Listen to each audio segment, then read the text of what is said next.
வணக்கம்ப்பா.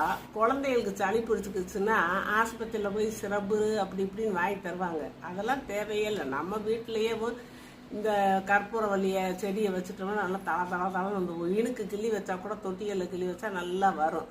அப்படி வச்சுக்கிட்டு இல்லாட்டி அக்கம் பக்கத்தில் கூட கிடக்கும், நம்ம வாங்கிக்கலாம். வாங்கி ஒரு 5 அலை 6 அலையை கூட தோசை நல்லா சூடு பண்ணிட்டு அதை அடுப்பை கூட அமர்த்திக்கலாம். தோசை சூடாக இருக்கும் இல்லையா, அது மேலே நம்ம இந்த இலைகளை வச்சு வச்சு வச்சு நல்லா சூடு ஏற்றணும்.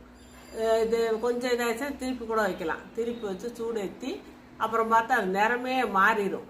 அந்த பச்சை இலை கலர் அப்படியே அந்த சூடு போட்டு தண்ணி மாதிரி தெரியும், தண்ணியை தெளித்த மாதிரி தெரியும். அப்புறம் அதை எடுத்து கொஞ்சம் ஆற வச்சு நம்ம கையில் புளிகிற அளவுக்கு புளிஞ்சோம்னா வெது வெதுப்பான சாறு கிடைக்கும். அதை காலையில் மத்தியானம் சாயந்தரம் ஒரு சங்கு அளவு கொடுக்கலாம். இதுதான்ப்பா சிறப்பு. நம்ம வீட்டு சிறப்பே நம்ம கொடுத்துட்டு போயிடலாம். பிள்ளைகளுக்கு சளிக்கு நல்லா கேட்கும்.